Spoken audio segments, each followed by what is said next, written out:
खुदावन का शुक्र हो कि आज हम सब उसके जी उठने की खुशी में यहाँ इकट्ठे हुए हैं। खुदावन ने हम सबको ये मौका दिया है कि आज फिर हम ईस्टर के दिन अपनी इबादत को कर सकें। ईस्टर का दिन हमारे लिए बहुत महत्वपूर्ण है क्योंकि प्रभु यीशु मसीह आज हमारे लिए जी उठे हैं और ये सचमुच हमारे लिए एक बहुत ही खुशी की बात है। आइए हम अपनी इबादत को शुरू करें। मसीह जी उठा है, बेशक वह जी उठा है, हालेलुया। आइए इस समय हम सब गीत गाएंगे, परमेश्वर की तारीफ करेंगे। आज मसीह जी उठा है, हालेलुया।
हमारे खुदावन यीशु मसीह का फजल, खुदा की मोहब्बत और रूहुल कुदुस की शराकत आप सब के साथ होती रहे। हम सब साथ मिलकर बोलेंगे, ऐ तमाम कुदरत के खुदा, तेरे आगे सबका दिल का हाल खुला है। तुझे सबकी मुरादें मालूम हैं और तुझसे कोई भेद छिपा नहीं। अपने पाक रूह के असर से हमारे दिल के ख्यालों को पाक कर, ताकि हम तुझसे कामिल मोहब्बत रखें और लायक तौर पर तेरे पाक नाम की बड़ाई करें। हमारे खुदावन यीशु मसीह के वसीले से, आमीन। आलम बाला पर खुदा का जलाल, ज़मीन पर उसके लोगों में सुलह। खुदावन खुदा आसमानी बादशाह, तमाम कुदरत के खुदा बाप, हम तेरी परस्तिश करते और तेरा शुक्र करते और तेरे जलाल के लिए तेरी हम्द करते हैं।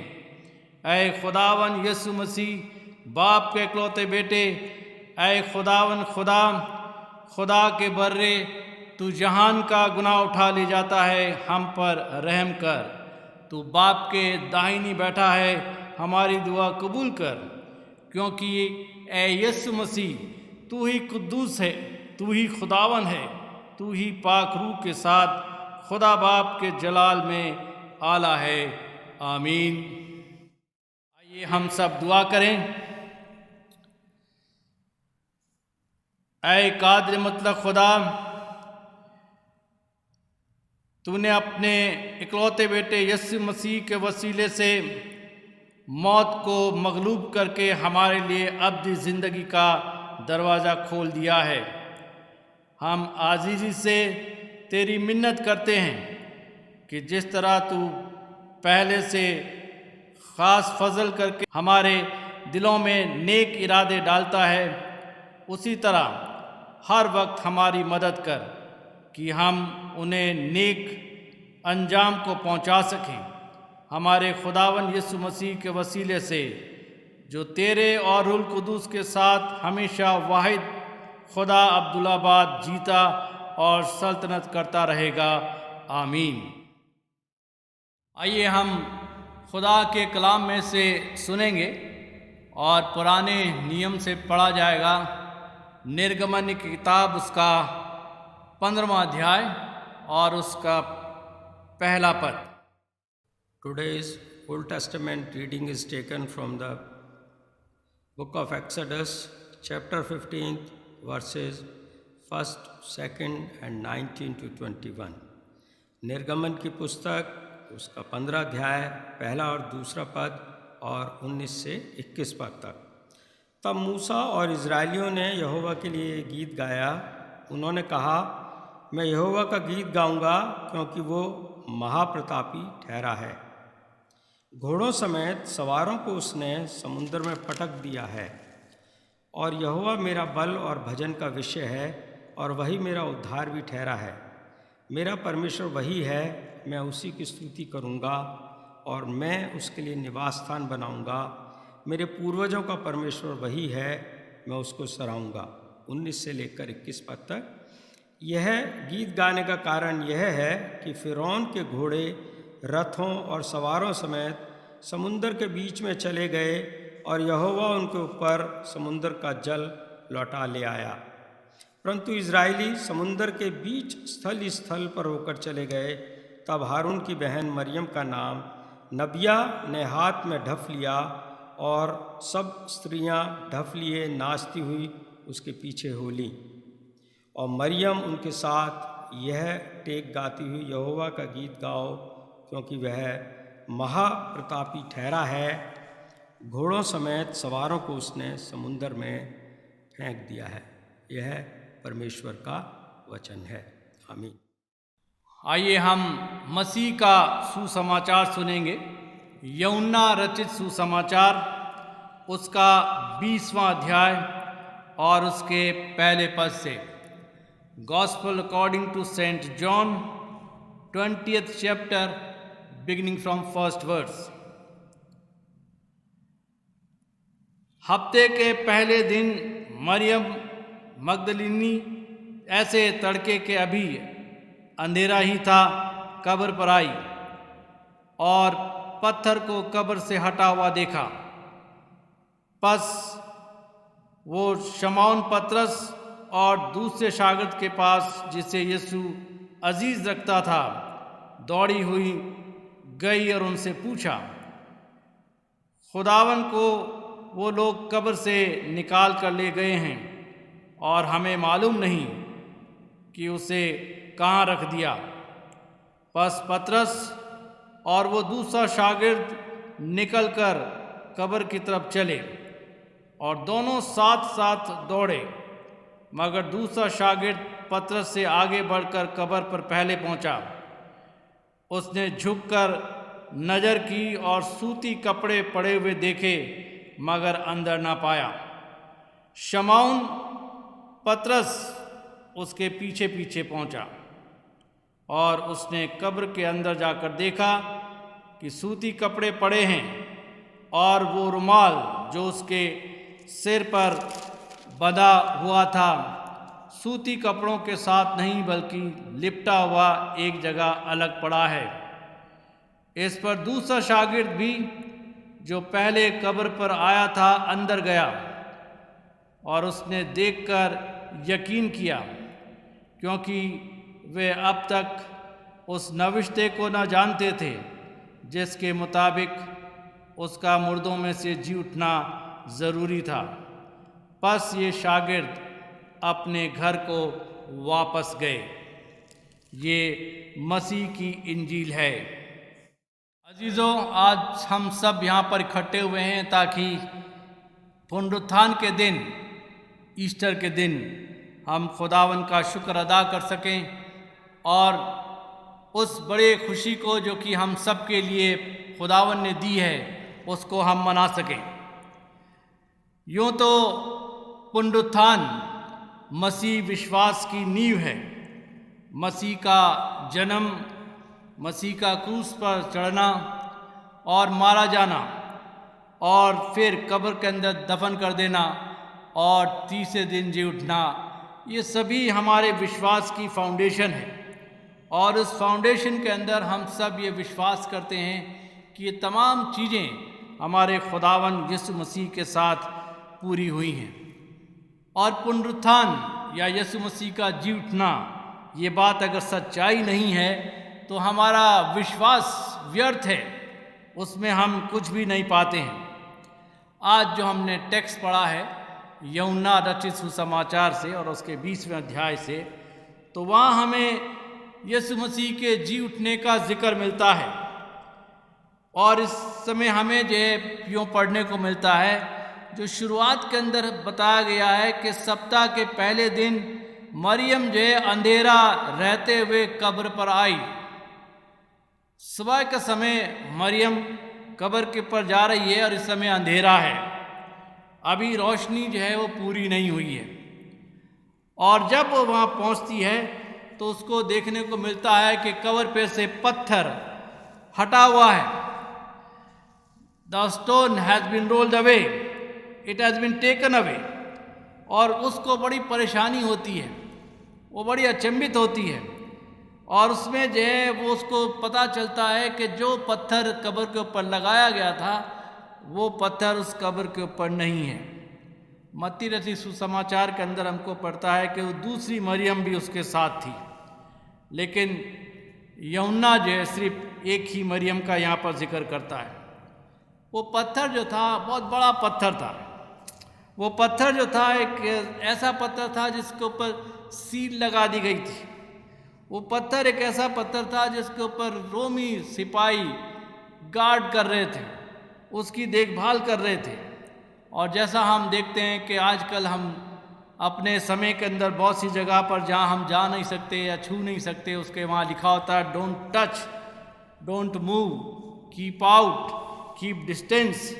जैसा आजकल सोशल डिस्टेंसिंग की बात चल रही है, सोशल डिस्टेंसिंग के अंदर हम सब एक दूसरे से दूरी बनाए रखते हैं।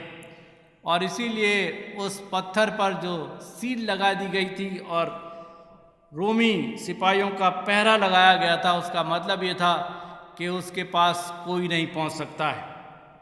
लेकिन जब उसने कब्र को देखा तो उसको पता चला कि कब्र जो है वो खाली है, क्योंकि उसके दिल में ये ख्याल आया कि ये सब कुछ क्या हुआ है। तो क्या उस समय ये सोचा कि यीशु मसीह जिंदा हो गया, या वो एकदम से वो सोची थी कि यीशु मसीह सचमुच परमेश्वर का पुत्र था, या उसको जो है बड़ा एंजॉय करने को मिल रहा था, या बहुत खुशी थी कि wow Jesus is not here, इसका मतलब सचमुच वो जिंदा हो गया है। ऐसा उसने कुछ नहीं सोचा, उसको जबकि ये सोचना चाहिए था, लेकिन उसने अपने आप को कंट्रोल नहीं किया। लेकिन सबसे पहला उसके दिल में ख्याल आया, वो ये आया कि शायद कोई इस मसीह के बदन को, मसीह के इस शव को कोई चुरा कर ले गया है, कोई जो है यहाँ से निकाल कर ले गया है। हमारे समय के अंदर हम सब लोग जो है चार्ली चैपलिन को अच्छी तरह से जानते हैं। चार्ली चैपलिन जो है कॉमेडियन हुआ करते थे, जिन्होंने 1910 और 20 के बीच में अपने काम को शुरू किया, जिस समय फिल्म के अंदर आवाज़ नहीं होती थी, सिर्फ एक्शन होता था, और काफ़ी सफल कलाकार वो रहे। और चार्ली चैपलिन जो है उनकी मृत्यु हो गई, और दिसंबर 1977 के अंदर जो है वो मारे गए, और क्रिसमस का दिन था, और उनकी उम्र उस समय करीब 88 साल की थी, और उनको स्विट्ज़रलैंड के अंदर दफनाया गया। और जिस सेमेट्री में उनको दफनाया गया था, थोड़े ही दिन के बाद वहाँ देखा कि उनका बदन, उनकी बॉडी उस कब्र के अंदर नहीं है, और काफ़ी हलचल मची, और बहुत उसके लिए बातें बनाई गई, और पुलिस जो है वो हरकत में आई, और करीब 7 दिन की मेहनत के बाद ये पता चला कि इसको जो है किसी व्यक्ति ने चोरी की है, और अब ये पता लगाना था कि किसने इनको चुराया है। और 5 हफ्ते के बाद वो उस व्यक्ति तक पहुंच सके। उनको पता चला कि 2 ऑटो मैकेनिक्स थे जिन्होंने उस बॉडी को निकाल लिया था, और जब उनसे पूछताछ की गई तो वो उसके बदले में कुछ पैसा लेना मांग रहे थे। और इस घटना के बाद जो है उस बॉडी को रिकवर किया गया, और फिर दोबारा उसको बरी किया गया, लेकिन इस बार जो है उसको काफ़ी गहराई तक बरी करने के बाद उसको सीमेंटेड एक प्लेटफॉर्म बना दिया गया ताकि कोई दूसरा उसको निकाल ना सके। मैं इसलिए कह रहा हूँ कि जो इमीडिएट थॉट हमारे ह्यूमन माइंड का होता है वो ये होता है कि ये किसी ने चुरा लिया है।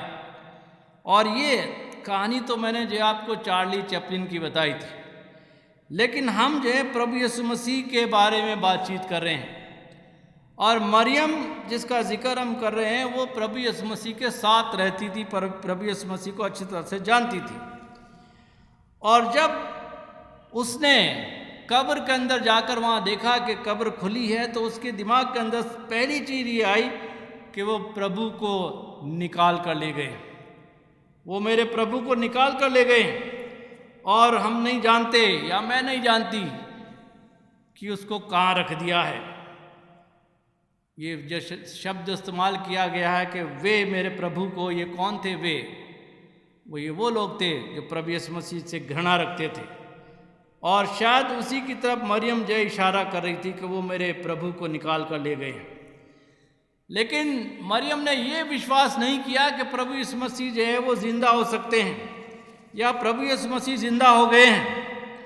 वो अपने चेलों के पास दौड़ कर जाती है, वो चेले जो यीशु मसीह के साथ थे, वो यूहन्ना और पतरस, और उनको जाकर जब बताया कि कब्र जो है वो खुली हुई है, तो उन्होंने भी नहीं कहा कि okay sit down, we know it, हमें मालूम है कि उसको ज़िंदा होना था। लेकिन नहीं, वो भी दौड़ने लगे, उनको भी क्यूरियोसिटी बढ़ी, और वो दौड़ते गए जहाँ तक कि कब्र तक नहीं पहुँचे। और कब्र पे पहुँचने के बाद जो लिखा है कि जो दूसरा चेला था जो पतरस के साथ दौड़ रहा था, वो पहले पहुँच गया, लेकिन वो कब्र के अंदर नहीं गया। उसने बाहरी से देखा कि कब्र जो है वो खुली पड़ी है और कब्र के अंदर कपड़े हैं, लेकिन विश्वास नहीं किया। इतनी देर के अंदर पीछे से पतरस आया, और पतरस जो है वो हिम्मत कर और कब्र के अंदर चला गया। और वो कब्र के अंदर जब गया तो वो गुफानुमा कब्र थी, और ये कब्र वो कब्र थी जो अरमतिया के यूसुफ ने बनाई थी। और जैसा हम परमेश्वर के वचन में देखते हैं, पढ़ते हैं कि वो कब्र उसने अपने लिए तैयार की थी, लेकिन परमेश्वर का भय मानने वाला था। उसके लिखा गया है कि वो परमेश्वर के राज्य की बाट जो रहा था, और उसने अपनी कब्र प्रभु यीशु मसीह को दे दी थी। उस कब्र के अंदर यीशु मसीह को रखा गया था। और जब पतरस ने अंदर जाकर देखा तो उसने भी वहाँ पर जाकर वही देखा कि कपड़े पड़े हैं, और साथ में वो रुमाल जो सिर पर बांधा गया था, वो रुमाल जो कि इस्तेमाल किया गया था वो अलग पड़ा है, उसको लपेटा गया है और बड़े ही संजीदगी से उसको संभाल कर रखा गया है। और उसके बाद भी उसको नहीं ख्याल आया कि प्रभु यीशु मसीह ज़िंदा हो गया। और दोनों ने जो है उस बात पर वहाँ डिस्कशन किया होगा। लिखा जरूर है वहाँ पर, अगर हम उसको पढ़ते हैं कि दूसरे चेले ने विश्वास किया, लेकिन विश्वास क्या किया उसने सिर्फ ये विश्वास किया कि यीशु मसीह यहाँ पर नहीं है, सचमुच यीशु मसीह कब्र के अंदर नहीं है। उसने ये नहीं विश्वास किया कि यीशु मसीह कब्र में से जिंदा हो गए हैं। Why? Because when we read the 10th verse, 9th को पढ़ते हैं पहले, 9th वर्स के अंदर जो है वहाँ हमको ये पढ़ने को मिलता है कि वो अब तक पवित्र शास्त्र की बात को ना समझे थे कि उसे मरे हुए में से जी उठना होगा। यीशु मसीह के साथ रहे थे, यीशु मसीह के साथ उन्होंने जीवन बिताया था, लेकिन उनको ये नहीं पता था, पता होने के बाद भी विश्वास नहीं था कि वो जिंदा हो जाएगा, और इसलिए जो उनको ये विश्वास नहीं हुआ। तो 9th वर्ष जो वो कहती है उसके बाद के जब नहीं समझे, क्यों? क्योंकि पवित्र शास्त्र की बात जो लिखी गई थी उसको वो नहीं समझ पाए थे। लेकिन जो 10वां पद जो वो कहता है कि तब वे चेले अपने घर लौट गए।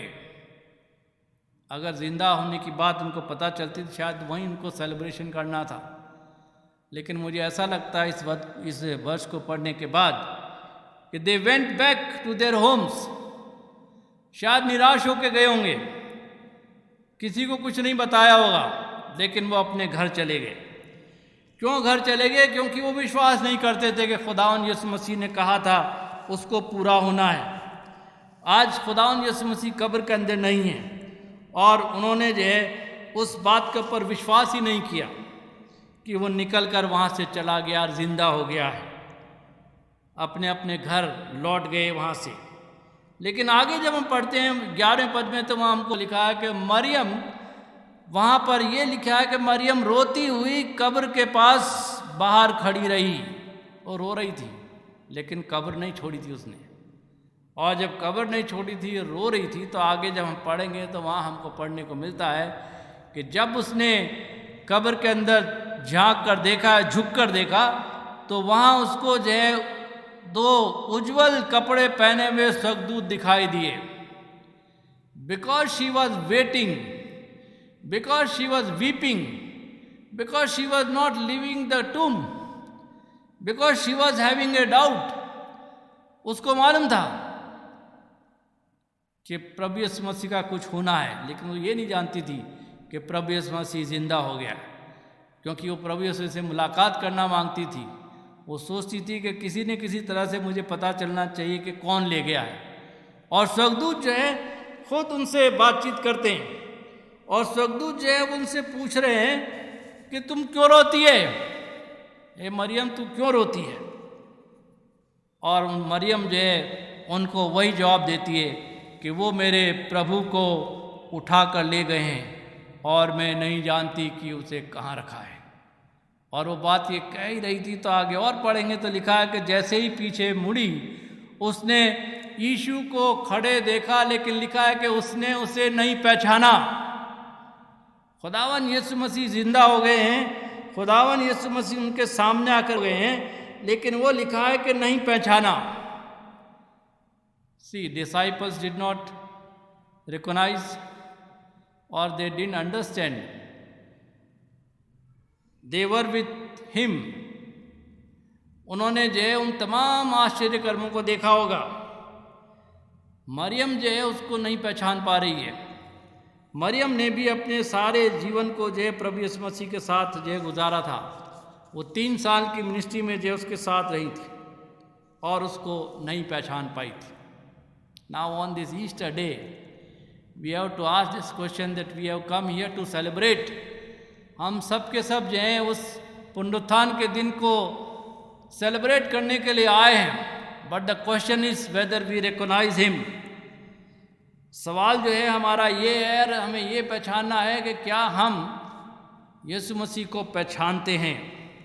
हमारे पास अपना वर्शिप प्लेस है, हमारे पास जो है अपने पास्टर्स हैं, हमारे पास अपने बिशप्स हैं, हम जो है अपने होली कम्युनियन सैक्रामेंट्स के अंदर हिस्सा लेते हैं, लेकिन सच बात यह है कि क्या हम उसको पहचानते हैं। और जब जब हम इस सैक्रामेंट को लेते हैं, हमें जो है हिदायत दी गई है कि हमें प्रभु को पहचानना है, क्योंकि जब हम परमेश्वर के सम्मुख आते हैं, प्रभु यीशु मसीह के सम्मुख आते हैं, और जब हम प्रभु यीशु मसीह के सम्मुख आते हैं, अगर हम उसको नहीं पहचानते हैं तो हम अपने ऊपर जो है दोष लेकर आते हैं। अगर हम पहला कुरिन्थियंस उसका 11वां अध्याय और उसके 29वें पद को पढ़ते हैं तो वहाँ लिखा है कि क्योंकि जो खाते पीते समय प्रभु की देह को ना पहचाने, वो इस खाने और पीने से अपने ऊपर दंड लाता है। हम जो है प्रभु को पहचान नहीं रहे हैं तो हम अपने पर दंड ला रहे हैं। हम ईस्टर मना लेते हैं, हम गुड फ्राइडे मनाते हैं, हम क्रिसमस मनाते हैं, हम न्यू ईयर मनाते हैं। सारे फेस्टिवल में हम बड़े जोश के साथ आते हैं। सारे फेस्टिवल के अंदर हम जो है प्रभु यीशु मसीह की महिमा करते हैं। सारे फेस्टिवल में हम ये अपने आप को बड़ा अच्छा प्रेजेंट करने की कोशिश करते हैं। सब फेस्टिवल के अंदर हम ये सोचते हैं कि मेरे से अच्छे कपड़े शायद किसी के पास नहीं होंगे, लेकिन क्या हम ये सोचते हैं कि मेरे से ज़्यादा और प्रभु यीशु मसीह को कोई नहीं जानता होगा? क्या हमने जो है प्रभु यीशु मसीह को पहचान लिया है, या हम भी मरियम की तरह और उन चेलों की तरह ये सेलिब्रेशन के बाद अपने अपने घर लौट जाएंगे? And this is what we do every year. We are coming and celebrating, and after celebrating we go home and sit there. उसके बाद हमें नहीं पता चलता कि यीशु मसीह कौन है, हमें नहीं पता चलता कि यीशु मसीह ने जो हमारे लिए क्या किया है। अगर हम जो लूका रचित सुसमाचार को पढ़ते हैं उसके 24वें अध्याय के अंदर, तो हमको जो है वहाँ और देखने को बड़े क्लियरली पढ़ने को मिलता है। और वहाँ हम ये पढ़ रहे हैं कि जब जो है प्रभु यीशु मसीह ने कहा था कि वो ज़रूरी है कि मनुष्य का पुत्र जो है पापियों के हाथ पकड़वाया जाए, वो क्रूस पर चढ़ाया जाए और 30वें दिन फिर जी उठे, तो उनको जो है शायद नहीं पता था, उसको नहीं पता था कैसा होना चाहिए था। लेकिन जब उनको याद आई कि हाँ ऐसा कहा तो था, तो उसके बाद भी जब उन्होंने शेयरिंग करी, जब महिलाओं ने आके शेयरिंग करी, तो वहाँ जो चेले इकट्ठे थे, लूका रचित सुसमाचार का 24वां अध्याय जब हम पढ़ते हैं तो 11 जो चेले बचे थे, 9 पद में आप देखेंगे वहाँ पर, तो 11 चेलों के बीच में जाकर वो बात बताई कि प्रभु यीशु मसीह यहाँ है नहीं, वो तो जी उठा है, हम उसकी कब्र पर होकर आ रहे हैं, वो यहाँ पे है नहीं। तो वहाँ पर जो है लोगों ने विश्वास नहीं किया। और 11वां पद कहता है कि वो जो कुछ भी सुना वो उनको कहानी सी जान पड़ी। शायद जो है हम भी कहानी सुनकर चले जाते हैं, हम भी जो ये कहकर चले जाते हैं कि हमने जो अच्छा सरमन सुना था, लेकिन वो अच्छा सरमन के बाद जो है हमारी ज़िंदगी के अंदर हमने खुदावन यीशु मसीह को पहचाना या नहीं पहचाना, वो बहुत ज़रूरी है। हमें जो है अपने पादी साहब को खुश करने के लिए अच्छा सरमन दिया या सुना, वो वाली बात से कुछ नहीं होगा। फ़र्क तब पड़ेगा जब हम खुदावन यीशु मसीह को पहचानेंगे, और खुदावन यीशु मसीह को जब पहचानेंगे तो हम फिर अपने जीवन को बिल्कुल बदल डालेंगे। ये जीवन जो हमारा आज हम देख रहे हैं वो जीवन नहीं, बल्कि एक ऐसा जीवन होगा जो परमेश्वर के महिमा का कारण बनेगा। चेलों ने जब उसको पहचाना तो हम एक्ट्स ऑफ द अपोस्टल्स के अंदर पढ़ते हैं कि बड़ी निडरता से जाके खड़े होते हैं कि तुम लोगों ने उस प्रभु यीशु मसीह को मार डाला, तुम लोगों ने उसको सलीब पर चढ़ा दिया, लेकिन उसके लिए अनहोना था कि वो कब्र में रहे और खुदा ने उसको फिर से जिंदा कर दिया।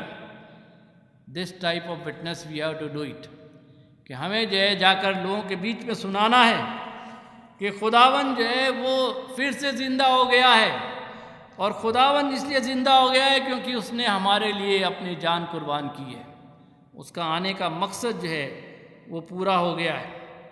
उस समय जब चेलों ने सुना ही था तो सोचेंगे ये तो सब कुछ ख़त्म हो गया, इसीलिए पढ़ लिया, हमने पढ़ा वहाँ पर कि चलो अब घर चलते हैं, खेल ख़त्म हो गया, खुदावन यीशु मसीह गायब हो गया, शायद कोई ले गया, हम नहीं जानते। चेलों ने जो यीशु मसीह के साथ रहकर भी इस बात पर विश्वास नहीं किया।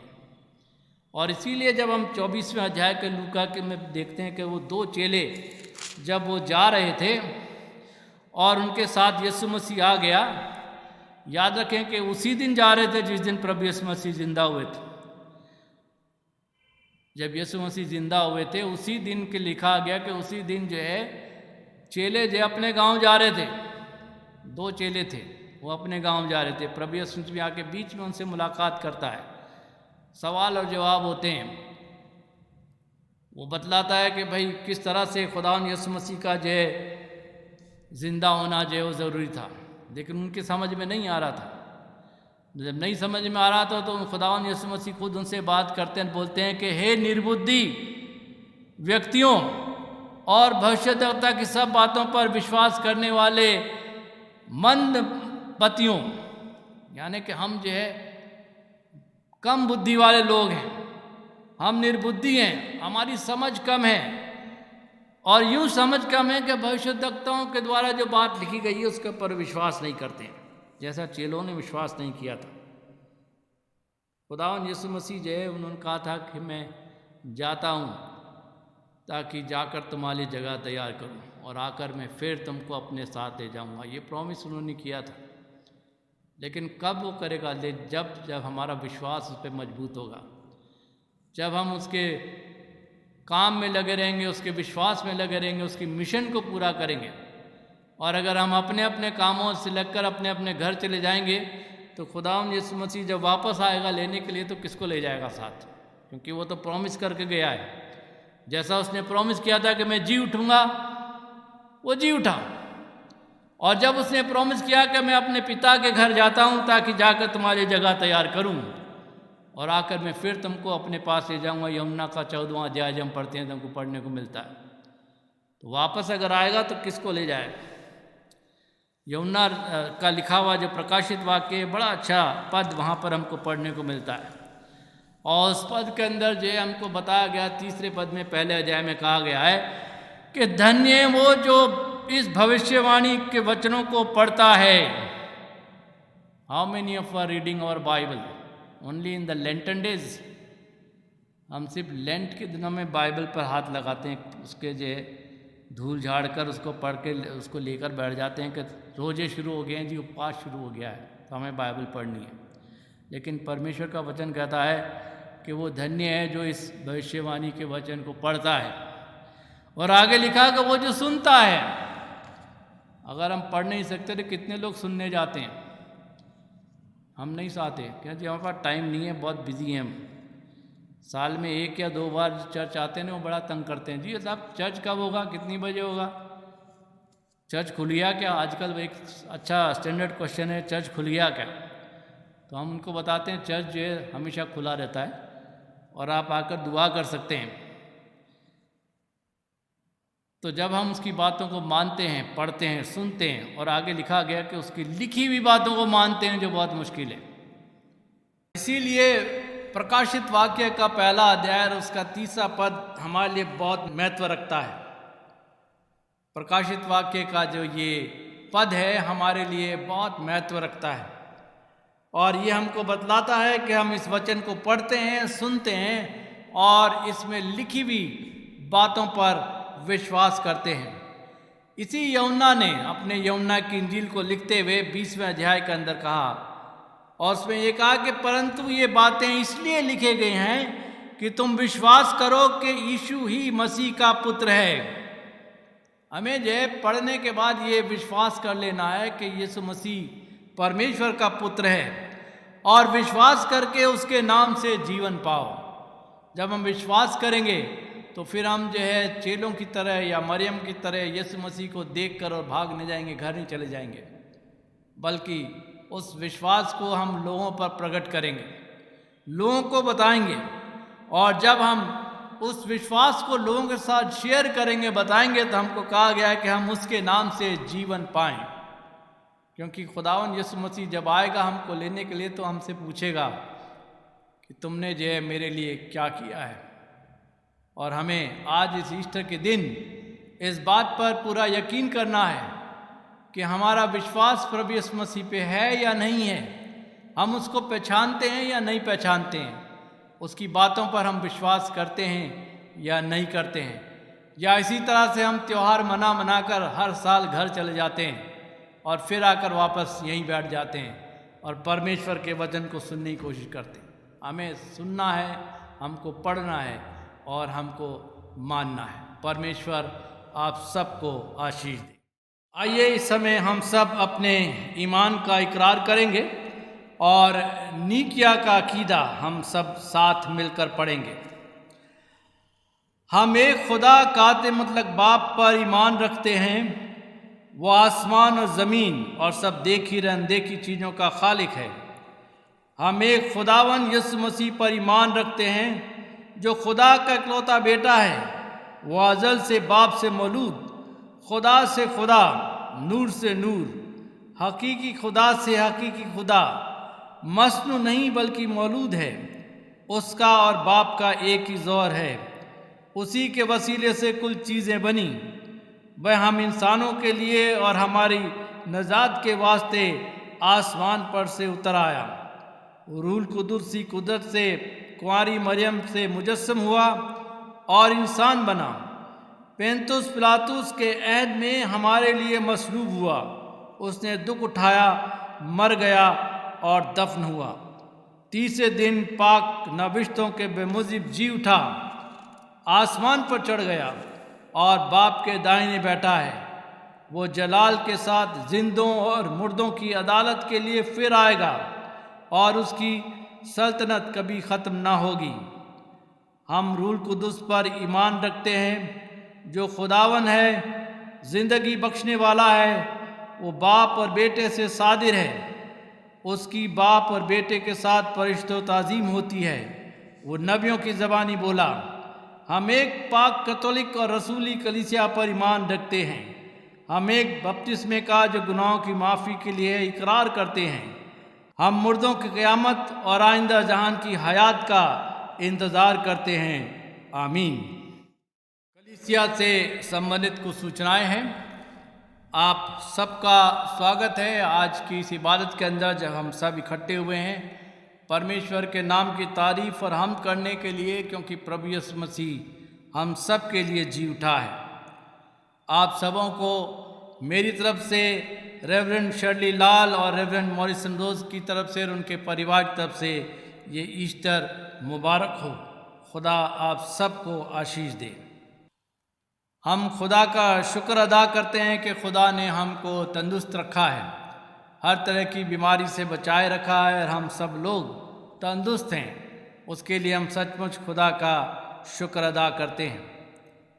हमें बड़ा अफसोस है कि हमारे सदस्य मिस्टर अलेक्जेंडर हैरिसन प्रभु में सो गए हैं और हमें उस परिवार के लिए प्रार्थना करना चाहिए जहाँ से उनको परमेश्वर ने अपने पास बुलाया है, ताकि उनके पत्नी और बच्चे और रिश्तेदार सब हिम्मत रख सकें, तसल्ली रख सकें और संसार की जुदाई को सह सकें, जिससे सब के सब मिलकर अपने ईमान के अंदर मजबूत हो सकें और एक दूसरे को उत्साहित कर सकें। आज ईस्टर के दिन हम अपने फिज़िकल वर्शिप को नहीं कर पाए, लेकिन मुझे उम्मीद है कि आप सब वर्शिप के अंदर साथ होंगे, जो कि ऑनलाइन चल रही है। आप सभी इसके अंदर सम्मिलित हुए होंगे। लेकिन फिर भी जो चाहते हैं कि सैक्रामेंट उनको मिलना चाहिए, होली कम्युनियन जिनको लेना है, आज सवेरे 5 बजे से 7 बजे तक चर्च खुला रहेगा और आप आकर कम्युनियन ले सकते हैं। उसके बाद 10 बजे से 12 बजे तक, फिर दोपहर 12 बजे तक चर्च फिर खुला रहेगा और उस समय भी आकर आप सैक्रामेंट ले सकते हैं। लेकिन मेहरबानी से ध्यान रखें कि बहुत भीड़ नहीं, 2-2, 3-3 लोग, 4 लोग या अपने परिवार के 5 लोग जो आ सकते हैं, और हर एक समय के साथ आता रहे, हम उनको यहाँ पर कम्युनियन देंगे। हमारी इबादत जो है इसी तरह से ऑनलाइन होती रहेगी जब तक कि हमें गवर्नमेंट की तरफ से और गाइडलाइंस या इंस्ट्रक्शन हमको नहीं मिलते हैं, तब तक हम ऑनलाइन सर्विस को जारी रखेंगे। हम कुछ बीमारों के लिए प्रार्थना करेंगे, जो आज हम प्रार्थना के अंदर जाएंगे, और साथ ही उनको भी याद करेंगे जिन्होंने अपना जन्मदिन मनाया है और शादी की सालगिरह मनाई है। आइए हम प्रार्थना करें। आइए हम सिफारिशी दुआओं में शामिल हों। आइए हम सब इंसानों के लिए दुआ करें और अपनी दुआओं को खुदावन यीशु मसीह की दायमी सिफारिश के साथ पेश करें। आए आसमानी बाप, हम तुझसे दुआ करते हैं कि सारे जहान में इंसाफ और सुलह कायम हो और हर इंसान बहुतायत से ज़िंदगी पाए। आए रहीम खुदावन, हमारी दुआ सुन। उन सब के लिए जो इस गांव शहर में बसते हैं और उन तमाम बातों को दूर करने के लिए भी जो एक दूसरे में फूट और झगड़े पैदा करती है, ताकि हमारे मुल्क में सच्ची एकता और मेल मिलाप की तरक्की हो। आए रहीम खुदावन, हमारी दुआ सुन। उन सब के लिए जो खेती बाड़ी, उद्योग धंधे या व्यापार में लगे हुए हैं, सब मजदूरों और कारीगरों के लिए और उन सारे लोगों के लिए भी जो हमारी ज़रूरतों को पूरा करते हैं। आए रहीम खुदावन, हमारी दुआ सुन। तमाम उस्तादों, पढ़ने वालों, साइंसदानों, लेखकों, हुनरमंदों और उन सब के लिए भी जो दूसरे लोगों के दिलो दिमाग पर असर डालते हैं। आए रहीम खुदावन, हमारी दुआ सुन। उन सब के लिए जो दुख या तकलीफ़ उठा रहे हैं, बेरोज़गार हैं, गरीब और भूखे हैं, मोहताज या कुचले हुए हैं, जो बीमार हैं या मरने के करीब है, और उन सब के लिए भी जो उनकी मदद करते हैं। आए रहीम खुदावन, हमारी दुआ सुन। उन सब के लिए जिन्हें इस मुल्क और दूसरे मुल्कों पर इख्तियार दिया गया है, खासकर हमारे राष्ट्रपति, प्रधानमंत्री, इस सूबे के गवर्नर और मुख्यमंत्री, और उन सब के लिए भी जो किसी भी तरह का इख्तियार रखते हैं। आए रहीम खुदावन, हमारी दुआ सुन। सब मसीही लोगों की एकता और मेल मिलाप के लिए और दुनिया में उनके मुनासिब तौर पर गवाही देने और खिदमत करने के लिए। आए रहीम खुदावन, हमारी दुआ सुन। इस मुल्क में तेरी तमाम कलीसिया के लिए, उसकी काउंसिलों और रहनुमाओं के लिए, खासकर हमारे moderator the most reverend doctor PC Singh, दक्षिण भारत की कलीसिया के मॉडरेटर और मार्थुमा कलीसिया के मेट्रोपॉलिटन, हमारे bishop the right reverend doctor Waris Masih और तेरी कलीसिया के तमाम दीगर खादिमों के लिए, खासकर हमारे presbyter in charge reverend doctor Suresh Kumar, हमारे associate presbyters reverend Morrison Rose, reverend Shardi Lal के लिए, कि वे अपनी खिदमत को वफादारी से बजा लाएं। आए रहीम खुदावन, हमारी दुआ सुन। ये बख्श कि तेरे उन तमाम लोगों के साथ जिन्होंने वफादारी से इस दुनिया में तेरी खिदमत की है, हम भी तेरी बादशाही की अब्दी खुशी में शरीक हों। आए रहीम खुदावन, हमारी दुआ सुन। आइए हम एक साथ मिलकर प्रार्थना करें। आए आसमानी बाप, अपनी बादशाही जल्द ला और हमारी इन दुआओं को कबूल फरमा जो हम तेरे बेटे, अपने खुदावन और मुंजी यीशु मसीह के नाम के वसीले से पेश करते हैं। आमीन। इस समय हम सब मिलकर गीत गाएंगे, और जिस समय गीत गाएंगे उस समय हम ऑफरिंग्स भी रिसीव करेंगे। आज जब हम सब स्पेशल ऑफरिंग्स रिसीव करते हैं, जो एनवलप्स आप साथ लेकर आए हैं, उस एनवलप्स को आप यहाँ बॉक्स के अंदर डाल सकते हैं, और जो कुछ भी आपकी ऑफरिंग्स देना चाहते हैं उसको भी आप इस बॉक्स में डालिए।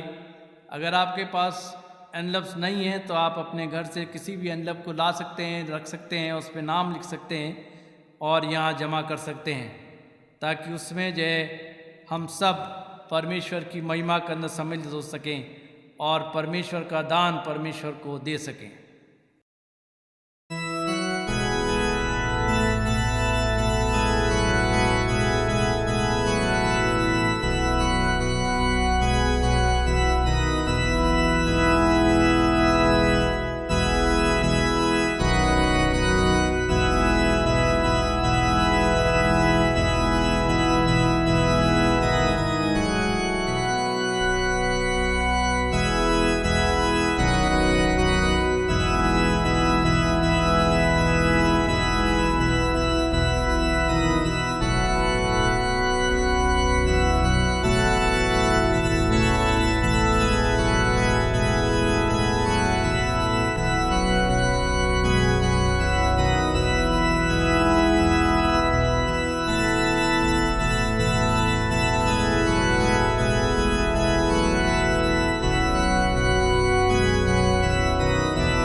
आइए हम दुआ करें। खुदावन हमारे आसमानी बाप, हम तेरा शुक्र करते हैं कि तूने जो कुछ भी हमको बरकत के रूप में दिया है उसमें से हम कुछ तेरे सम्मुख लाए हैं, और जो भी दान खुदावन हमने इकट्ठा किया है उसके लिए हमारी विनती है परमेश्वर कि आप उस हम सबों को आशीषित कीजिए और उसको स्वीकार कीजिए, ताकि आपकी महिमा के लिए उसको इस्तेमाल किया जा सके। धन्यवाद देते हैं परमेश्वर सारी आशीषों के लिए जो हमें दी गई हैं। ख़ास कर हम सबको ये मौका दिया गया है कि एक बार फिर हमारी ज़िंदगी में हमने ईस्टर के दिन को देखा है। आज वो दिन है जब प्रभु यीशु मसीह मर कर जी उठे, और हम उस यादगारी को फिर से ताज़ा कर रहे हैं। इसलिए हमारी प्रार्थना है परमेश्वर हमको समझ प्रदान कर, ताकि जो कुछ भी हम पढ़ते हैं सुनते हैं उसको हम अमल कर सकें और तेरी महिमा कर सकें। हम धन्यवाद देते हैं हमारे चर्च मेंबर्स के लिए जिन्होंने अपने शादी की सालगिरह मनाई है या जन्मदिन मनाया है। परमेश्वर आप उनको आशीषित कीजिए, ताकि नया साल जो उनके जीवन में जोड़ा गया है वो और भी बेहतर तरीके से पूरा हो सके, जिसमें आपकी महिमा हो सके। हम याद करते हैं मिस्टर एलेक्जेंडर हैरिसन, उनके परिवार को। खुदावन, जब तूने उनको अपने पास बुला लिया है, परिवार के हर एक सदस्य को, ख़ास करके उनकी पत्नी को, बच्चे को आप तसल्ली दीजिए, ताकि ये संसारिक जुदाई को सह सकें और अपना भरोसा आप पर रख सकें।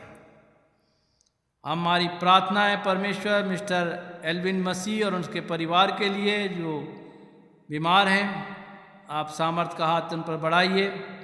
हम याद करते हैं फादर मोनाजिब डैनियल को, बिशप कॉलिन थियोडोर को, रेवरेंड सैमुअल शेखर को और उनके बेटे को, पादरी पॉल और उनके बेटे डैनियल को।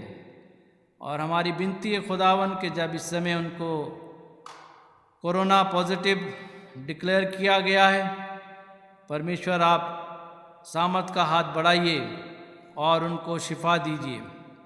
हम सेंट स्टीफन कॉलेज के बच्चों को भी याद करते हैं। इन सब पर अपना अनुग्रह का हाथ बढ़ाइए, ताकि सब लोग उससे छुटकारा प्राप्त कर सकें और परमेश्वर अपने जीवन को फिर से शुरू कर सके। जो भी इलाज किया जाता है हर एक पर आशीष का हाथ रखिए परमेश्वर, ताकि वो जल्द से जल्द चंगाई को प्राप्त कर सकें और हम सब मिलकर आपकी महिमा कर सकें। हमारे खुदावन यीशु मसीह के वसीले से आमीन। ऐ हमारे बाप, तू जो आसमान पर है, तेरा नाम पाक माना जाए। तेरी मर्जी जैसे आसमान पर पूरी होती है ज़मीन पर भी हो। हमारे रोज़ की रोटी आज हमें दे। हमारे कसूरों को माफ़ कर कि हम भी अपने कसूरवारों को माफ़ करते हैं। हमें आजमाइश में न पड़ने दे, बल्कि बुराई से बचा, क्योंकि बादशाही, कुदरत और जलाल अब तक तेरा है। आमीन। इत्मीनान का खुदा जो हमारे खुदावन यीशु मसीह को मुर्दों से ज़िंदा करके उठा लाया, तुमको हर एक नेक बात में कामिल करे, ताकि तुम उसकी मर्ज़ी पूरी करो। और कादिर मुतलक खुदा बाप, बेटे और रूह कुदूस की बरकत तुम पर हो और तुम्हारे साथ रहे। हमारे खुदावन यीशु मसीह के वसीले से आमीन। सलामती से जाओ, खुदावन से मोहब्बत रखो और उसकी खिदमत करो। खुदावन मसीह के नाम से आमीन।